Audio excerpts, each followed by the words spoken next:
तो सबसे पहले तो बहुत बहुत बधाई हो आपको इस सीरीज के लास्ट लेक्चर तक पहुंचने के लिए। आई नो कि एक बड़ी बात नहीं है, लेकिन समझो ध्यान से, कोई भी चीज को शुरू करना बहुत ही आसान होता है, मोस्ट ऑफ द लोग करते हैं, लेकिन खत्म करना, अंतिम बिंदु तक पहुंचना बहुत ही डिफिकल्ट होता है, हर कोई नहीं कर पाता। लेकिन आपने किया है, इसलिए आप बधाई के पात्र हैं, तो बहुत बहुत बधाई आपको। चलो बाकी बातें भी करेंगे, लेकिन एक लेक्चर कंप्लीट करने के बाद एक कुछ डिटेल मेरे बारे में आपको मालूम ही है। जस्ट लास्ट पॉइंट पे फोकस कीजिए कि इन केस आपको कोई दुख दुविधा दिक्कत परेशानी जीवन में चल रहा है, चाहे प्रिपरेशन से रिलेटेड चाहे पर्सनल लाइफ से रिलेटेड, और आपको लगता है कि आपको एक काउंसलर की जरूरत है, in that case you can fill out the form given in channel description. अब ये रहा कुछ इंपॉर्टेंट इंस्ट्रक्शन। पूरा का पूरा सीरीज खत्म हो गया बताते बताते, होपफुली आपको पता होगा, अगर नहीं पता होगा पॉज करके पढ़ लेना। लास्ट पॉइंट पे जस्ट फोकस कीजिए कि अगर अभी तक आपने बाकी सब्जेक्ट के ऐसे ही डिटेल में एनालाइज नहीं किया है पीवाईक्यू का, तो इस चैनल को विजिट कर सकते हैं। जैसे ही प्लेलिस्ट खोलोगे इस चैनल का, आपको कुछ ऐसा इंटरफेस दिखेगा जहाँ पे सारे सब्जेक्ट आपको एक ही जगह पे मिल जाएंगे, वो भी पूरा कंप्लीट कोर्स, ऐसा नहीं कि आधा अधूरा, है ना।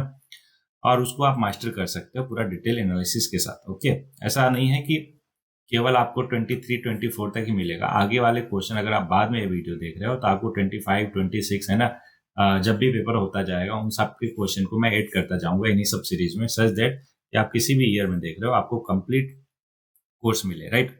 चलो आगे बढ़ते हैं। पहला क्वेश्चन आपके सामने बोला, दत्त ब्रेडली थीसिस क्या था।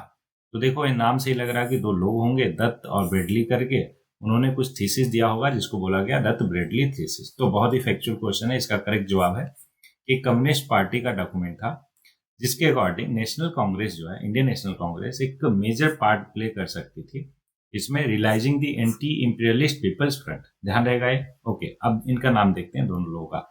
तो एक का नाम था पाम दत्त और दूसरे का बेन ब्रेडली, जो कि दो लीडर थे कम्युनिस्ट पार्टी ऑफ इंडिया के, है ना। इन्होंने थीसिस लिखा और ये बोला कि Indian national Congress could play a great part in realising the anti imperialist people front. ध्यान रहेगा इतना। गुड।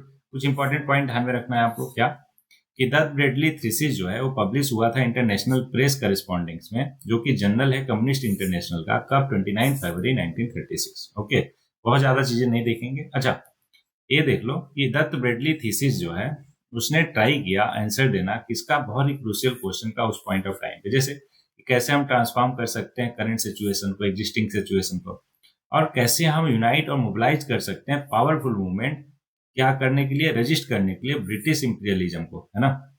और पॉलिसी क्या होना चाहिए नेशनल रिप्रेजेंटेटिव का जो इलेक्ट होते हैं, साथ में who shall be the future line of the direction of the national struggle to defeat imperialism। ये सारे पॉइंट ध्यान में रहेंगे, दो बार पढ़ना है बस। नेक्स्ट पॉइंट पे आगे बढ़ते हैं। खुंट कट्टी याद कीजिए, एक लैंड सिस्टम था, कहाँ पे, मुंडा ट्राइब्स का। हमने पहले भी किया है, होपफुली आपको ये ध्यान हो, नहीं ध्यान हो कोई बात नहीं, अभी ध्यान हो जाएगा। बोला है प्रीवेलेंट था which one of the following region. Region पता ही है कहाँ, मुंडा ट्राइब कहाँ रहते थे, छोटा नागपुर प्लेटू के पास, है ना। तो ऑप्शन सी करेक्ट हो जाएगा। देखो ध्यान से, एक सिस्टम ऑफ लैंड टेन्योर था जो प्रिवेलेंट है about Munda tribe of Chota Nagpur region during the British colony. इस सिस्टम में क्या होता है कि जो लैंड है वो owned by the entire clan या फिर किले, जो पूरा क्लान या क्लान था उसको किले भी बोलते थे, और जो लैंड जमीन है ना वो सबके सब ओन करते थे। ऐसा नहीं कोई एक इंडिविजुअल नहीं करता था, सब करते थे, और उस पर जो भी खेती होती थी, कल्टीवेट करते थे जो भी चीज उस पर, उसको सब में बांटा जाता था। ओके, तो ये था सिस्टम जिसको खुंट कट्टी सिस्टम बोलते थे। होपफुली आपको clear. Next question, which European ruler has observe, क्या ऑब्जर्व किया कि bear in mind that the commerce of India is the commerce of the world, he who can exclusively command it is the dictator of the Europe. तो ये खतरनाक क्या महान sentence India के बारे में किसने बोला था। तो करेक्ट जवाब है 17th सेंचुरी में। कब, 17th सेंचुरी में रसिया का एक एम्परर था जिसका नाम था Peter the Great of Russia, उसने ये बात कही थी। ठीक है, ये देखो ध्यान से कि पीटर द ग्रेट एक 17th सेंचुरी का रशियन एम्परर था जो अपने मॉडर्नाइजेशन एफर्ट की वजह से जाना जाता है। ही वॉज कीन observer of the world affair and he was aware of the importance of India's economy. ठीक है, एक फेमस कोर्ट में इसने ये बात बोली थी जो ऊपर हमने देखा क्वेश्चन में। नेक्स्ट क्वेश्चन है आपके सामने, 1921 में during which one of the following tours Gandhi ji shaved his head और began wearing loin cloth. Loin cloth क्या होता है, एक सिंगल पीस ऑफ क्लोथ, है ना, जिसको धोती, है ना, गांधी जी के केस में वो धोती हो गई, right, in order to identify with the poor. देखो ये बात ध्यान से समझिएगा। जब भी आप किसी के साथ मेल मिलाप करना चाहते हो ना, मेल मिलाप का मतलब अपनापन दिखाना चाहते हो उस पर्टिकुलर कम्युनिटी, उस पर्टिकुलर लोगों के साथ, तो तभी आप कनेक्ट कर पाते हो उनसे जब आप उनकी वेशभूषा और उनकी भाषा जो है एक्सेप्ट करते हो, मतलब वो उसमें चलना ढलना स्टार्ट करते हो। ऐसा कैसे समझ ध्यान से। जैसे अभी ट्रम्प इंडिया आते हैं तो क्या भले ही टूटी फूटी हिंदी बोले लेकिन वो ट्राई करते हैं हिंदी में बोलने का, है ना, कि नमस्ते इंडिया ऐसे करके। ऐसा क्यों? क्योंकि जब लोग देखते हैं कि यार सामने वाला तो मेरी भाषा में मेरे जैसा दिख रहा, मेरे हमारे जैसा धोती कुर्ता पहन के, है ना, हमारे गांव में आया है, तो वो उससे कनेक्ट कर जाते हैं, उन्हें एक अपनापन फील होने लगता है। समझ रहे हो? जो कि आज हमारे कई सारे नेता इस चीज को बहुत ही अच्छे से इम्प्लीमेंट करते हैं कि किसी जैसे कि कोई नॉर्थ का साउथ में गया तो वहाँ की लैंग्वेज में, है ना, दो चार वर्ड बोले क्या कनेक्ट करने के लिए। सेम मैनर में कोई दिल्ली का, है ना, मिनिस्टर कहाँ पे चला गया, वेस्ट बंगाल में, तो बंगाली बोलने का ट्राई करेगा। बिहार चला गया तो भोजपुरी बोलने का ट्राई करेगा। आप समझ रहे हो क्या क्या करने के लिए? जस्ट कनेक्ट करने के लिए लोगों को। और ये बेस्ट तरीका होता है। होपफुली आप भी इसको इम्प्लीमेंट करोगे। अगर कल को आप ब्यूरोक्रेट बन जाते हो, कोई ऐसे लोकेशन पे चले जाते हो जहाँ की भाषा या वेशभूषा आपसे बहुत ही ज्यादा भिन्न हो, अलग हो, तो कैसे कनेक्ट कर पाओ। होपफुली आपको ये आइडिया लग गया होगा। ठीक है, चलो। तो बोला कि कहाँ पे ऐसा स्टार्ट किया, तो 1921 में जब Gandhi ji south of India के टूर पे थे तो उन्होंने स्टार्ट किया ऐसा करना। ओके, चलो। उन्होंने अपना वेस्टर्न स्टाइल जो है क्या था, सूट बूट, उसको त्याग दिया और अडॉप्ट किया simple dress of Indian peasant. This was symbolic gesture of his commitment to the cause of non violence and his identification with the poor and oppressed. ध्यान रहेगा। ओके, नेक्स्ट क्वेश्चन है कि Shimla was founded as the hill station. Shimla कहाँ है? सबको पता है, हिमाचल प्रदेश में। कहाँ पे? हिमाचल प्रदेश में। Hill station to use as a static place for the billeting troop. Billeting मतलब कि रेस्ट करवाना, है ना, वो जब रेस्ट करते थे उनको बिलेटिंग ट्रूप्स बोलते हैं। गार्डिंग फ्रंटियर और launching campaign during the course of. तो ये कौन सा है? अब देखो, हिमाचल प्रदेश के पास ही में क्या उत्तराखंड, और उस टाइम तक उत्तराखंड, है ना, और नेपाल सारे के सारे क्या थे? गोरखा, गोरखा लैंड बोला जाता था उनको। तो इसलिए एंग्लो गोरखा वार के दौरान ऐसा हुआ था कि शिमला हिल स्टेशन फाउंड किया गया था। होपफुली आपको क्लियर। कब? 1814 से लेकर 1816 में। The British were looking for a strategic location to billet troops and guard the frontier against the Gurkha. They found Simla to be an ideal location as it was located at a high altitude and it had a cool climate, जो कि उनके लिए बहुत ही favourable था, जिससे वो बीमार वगैरह नहीं पड़ते थे। अब यहाँ पे चार ऑथर है, उनकी बुक है, बताना है कौन किसका है। देखो, डेविड हार्टीमैन का आपको ध्यान होगा कि गांधी जी के बारे में इन्होंने बहुत लिखा है। तो इनका जो बुक का नाम है वो है Gandhi in his time and arts. Gyanendra Pandey ji की बात करें तो अपने यूपी की बात करेंगे तो यूपी किधर है? इधर है, तीसरा। उसके बाद बाकी दो से ही आंसर आ जाएगा। देखो सी डी का क्या हुआ, 4 और 3, है ना। 43 देखो किधर है, 43 इधर है। आंसर आ गया 2143। तो शेखर बंदोपाध्याय करेंगे बात बंगाल की, है ना, sorry, from Plassey to partition a history of modern India. और सर्वपल्ली गोपाल जी बात करेंगे जवाहरलाल नेहरू की अ बायोग्राफी वॉल्यूम 1, कहां से कहां तक? 1889 से 1947 तक। ध्यान रहेगा। तो 2143 करेक्ट हो गया, option B. Okay, next question बढ़ते हैं आगे। सुभाष चंद्र बोस स्टार्ट किया आजाद हिंद रेडियो कहाँ पे, कौन सी कंट्री में? तो करेक्ट आंसर है जर्मनी में। कब? 1942 में। ठीक है क्या? देखो आंसर इसका, 1942 में स्टार्ट किया। Radio station was a tool किसके लिए? Propaganda against the British government and it broadcast news और message to Indians living in India और अब्रॉड। नेक्स्ट है कि who took the Eka movement. Eka movement कहाँ? यूपी, बहराइच, याद होगा आपको होपफुली। कब स्टार्ट हुआ? कांग्रेस ने स्टार्ट किया अवध में ड्यूरिंग 1921-22। तो उसको किसने टुक ओवर किया? तो वो थे मदारी पासी जी। कांग्रेस के बाद उन्होंने टुक ओवर किया इस पर्टिकुलर मूवमेंट को। तो देखो, ये मूवमेंट ओरिजिनली स्टार्ट किया था कांग्रेस ने, लेकिन it took on more radical character under Parsis, है ना, मदारी पासीज के लीडरशिप में। अब एका मूवमेंट की बात कर लेते हैं। एक पीजेंट मूवमेंट था जो कि स्टार्ट हुआ हरदोई, बहराइच, सीतापुर, कब? लेट 1921 में, जो कि ड्रिवन था by high rent exceeding 50% of recorded rent, operation by rent collector जिनको ठेकेदार बोलते थे, and the practices of share rent, है ना। इन सब वजह से वो स्टार्ट हुआ। Eka meeting involve religious rituals and vows by the peasants, क्या करने के लिए? To pay recorded rent on time, refuse force labour, abide by panchayat decision और रिमेन यूनाइटेड। इतना ध्यान रहेगा क्या? Good. Following a shift in the leadership to Madari Pasi, the Eka movement took a more violent turn, causing a rift with the nationalist class. The movement ended in the March 22 का due to severe repression, है ना। जब इतना ज्यादा radicalise होने लगा, बहुत सारे वायलेंस होने की वजह से, है ना, तो इसका बहुत ही सीवियर डिप्रेशन हुआ, जिसकी वजह से एंड हुआ कब, मार्च 22 में। होपफुली आपको clear. Next question, which organisation was started at the Haridwar Kumbh Mela 1915 में। कई बार क्वेश्चन अपन ने देख चुके हैं। क्या? हिंदू महासभा। हिंदू महासभा को इसने स्टार्ट किया था महामना मदन मोहन मालवीय साहब ने, ठीक है, और बाकी लोगों के भी साथ। तो ये फाउंडर थे किसके? हिंदू महासभा के। कहाँ? 1915 में। कब? 1915 में। कहाँ पे? हरिद्वार में। ध्यान रहेगा। ओके, जो कि किस पर्पज से था? कि protect the rights of Hindus in British India, है ना। नेक्स्ट क्वेश्चन है आपके सामने, सर सैयद अहमद खान के बारे में करेक्ट चीजें बताना है। 4 स्टेटमेंट है। पहला, he argued that India was a federation of ethnic community based on common descent. Normal चीज है, करेक्ट है। दूसरा, his philosophy was very similar to that of INC. नहीं, उनकी फिलॉसफी अलग थी, वो केवल मुस्लिम का सोचते थे, है ना, उनकी भलाई चाहते थे। लेकिन INC एक सेकुलर पार्टी थी जो हर एक तबके का, हर एक रिलीजन का अच्छा सोचती थी। इसलिए दूसरा गलत है। तो दूसरा गलत है, केवल एक ही स्टेटमेंट गया। तीसरा, he imagine India as a nation state based on individual citizen right. नहीं, ये भी गलत है। क्यों? अभी एक्सप्लेन करता हूँ, डोंट वरी। पहले चौथा देख लो, curriculum at the Mohammedan Anglo Oriental College, जो कि बाद में क्या बना? Aligarh Muslim University, blended Muslim theology और यूरोपियन इंपीरियलिज्म। बिल्कुल ठीक है, पहला चौथा सही है, तो इनसे हो गया डी। अब बात आती है सर दूसरा और तीसरा गलत क्यों है। देखो, पहला में तो कोई डाउट नहीं है ना, कि सर सैयद अहमद खान एडवोकेट किया idea of India was a composite nation consisting of various ethnic community with a shared historical और कल्चरल हेरिटेज। लेकिन दूसरा गलत है। क्यों? क्योंकि INC was a secular organisation that wanted to achieve independence for India through political means. लेकिन sir Syed Ahmad Khan on the other hand was a Muslim leader जो चाहते थे मुस्लिम का प्रोग्रेस अचीव करना थ्रू एजुकेशन और सोशल रिफॉर्म, ठीक है।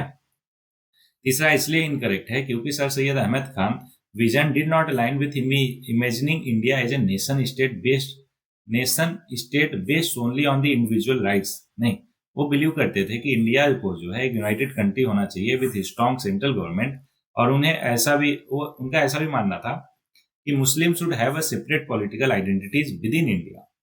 चौथा स्टेटमेंट सही है, मैंने बता ही दिया, इसलिए आगे बढ़ते हैं। नेक्स्ट क्वेश्चन आपके सामने, which of the following statement around a sound body means one which bends itself to spirit and is always a ready instrument at its service।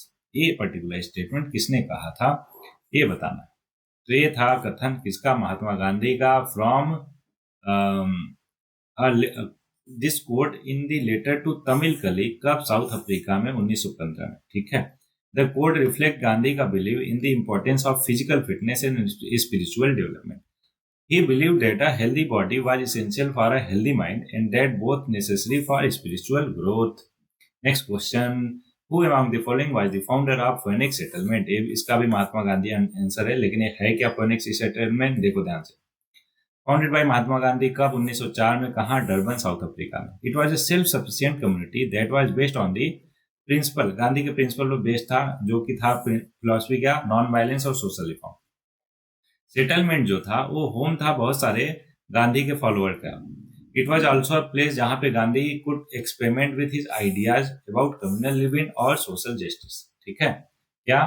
Phoenix settlement. Next, which of the following was founded by Raja Rammohan Roy, ठीक है। तो आत्मीय सभा 1814 में राजा राममोहन राय बिल्कुल found किए थे। ब्रह्मो समाज 1828 में, बिल्कुल राजा राममोहन राय।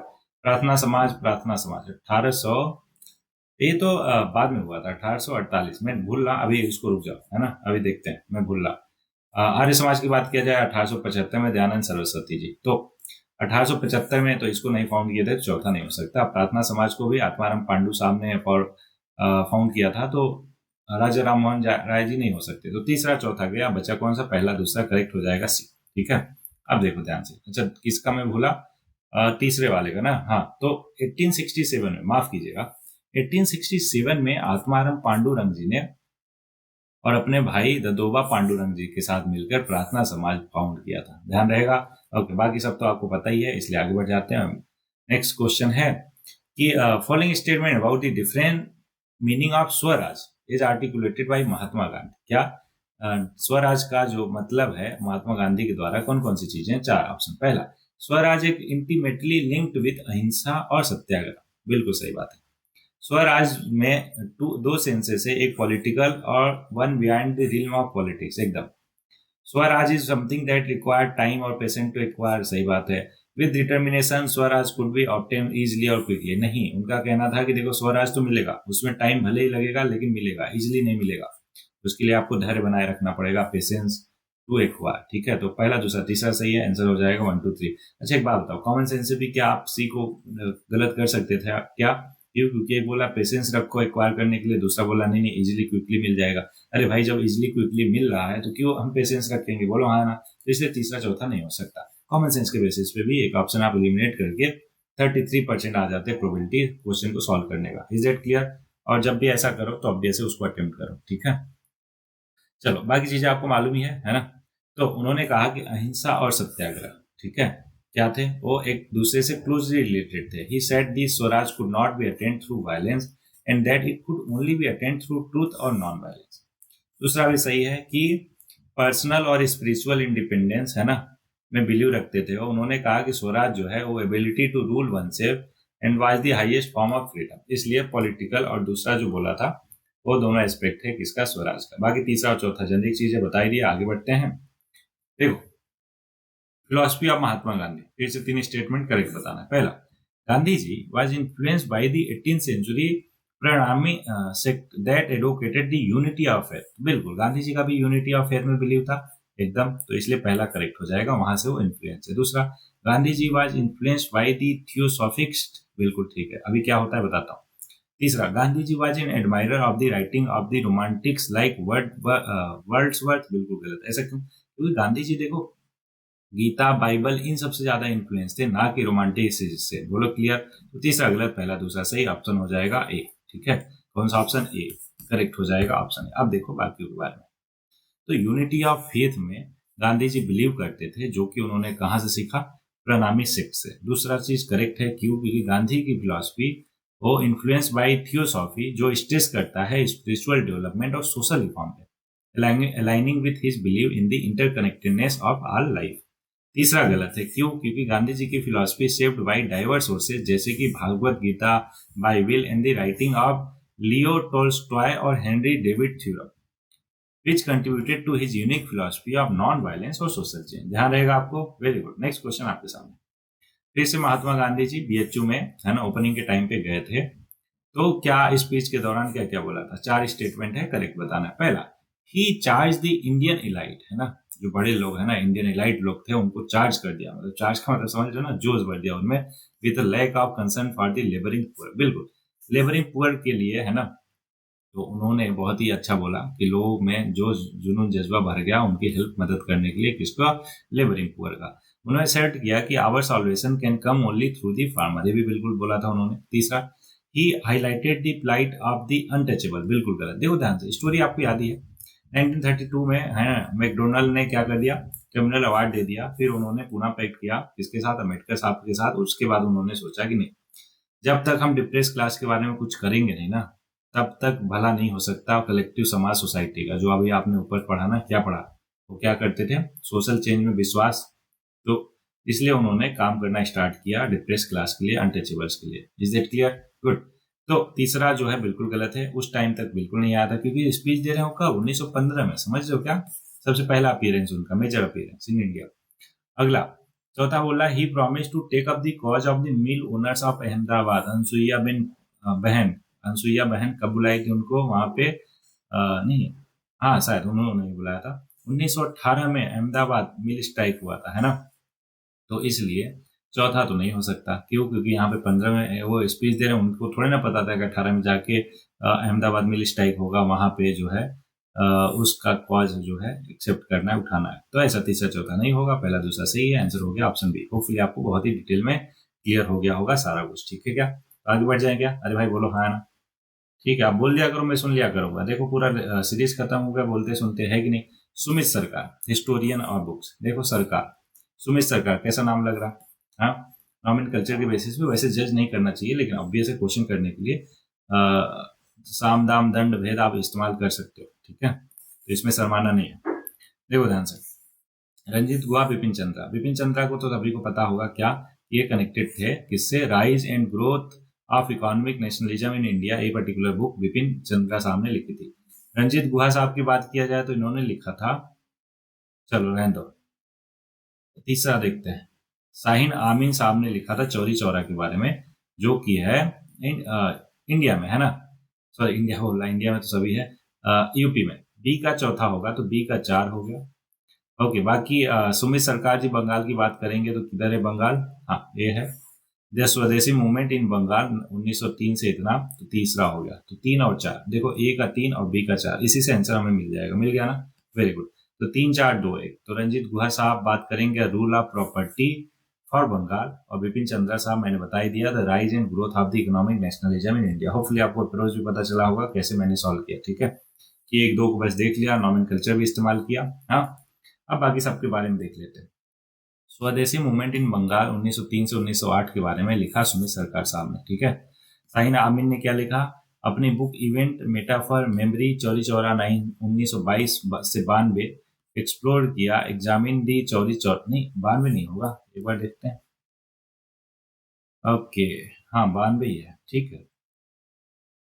Chauri Chaura incident and enduring impact on the Indian nationalism. Ranajit Guha साहब की बात किया जाए तो उन्होंने लिखा एक book rule of property for Bengal, जो एग्जामिन करता है dynamics of land ownership in Bengal during the colonial period. बाकी बिपिन चंद्रा के बारे में हम जानते हो, एक प्रोमिनेंट इंडियन हिस्टोरियन है जो स्पेशलाइज्ड है मॉडर्न इंडियन हिस्ट्री में।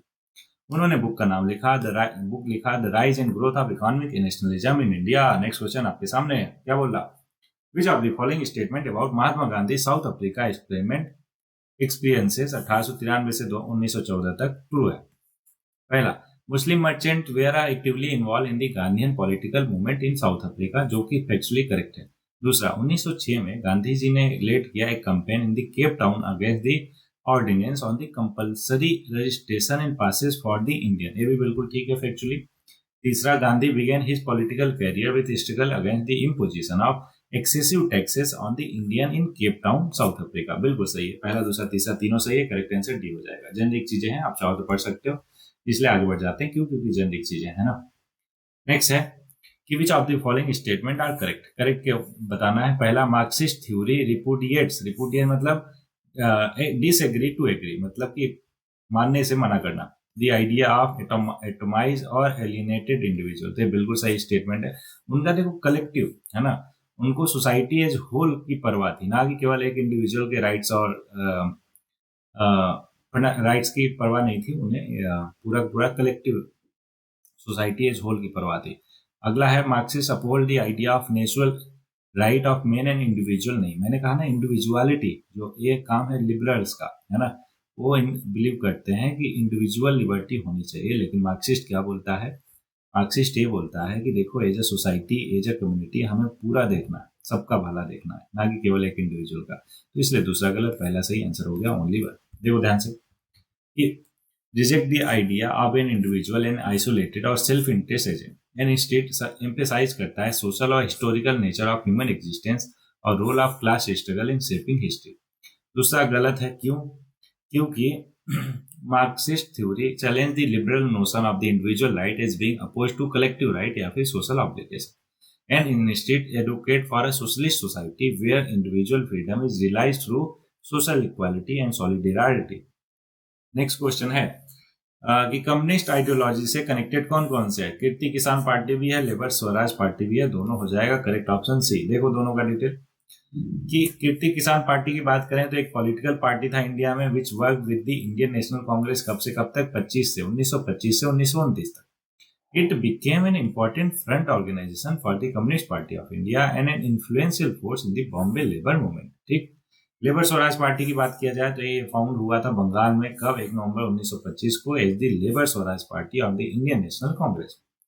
The founding leader of the party कौन थे? काजी नजरुल इस्लाम जी थे, हेमंत कुमार सरकार, कुतुबुद्दीन अहमद और शमसुद्दीन हुसैन, ये सारे सारे फाउंडर थे लेबर स्वराज पार्टी के। ठीक है, नेक्स्ट क्वेश्चन है आपके सामने, which of the following statement about the social reformer Raja Ram Mohan Roy is false? गलत है।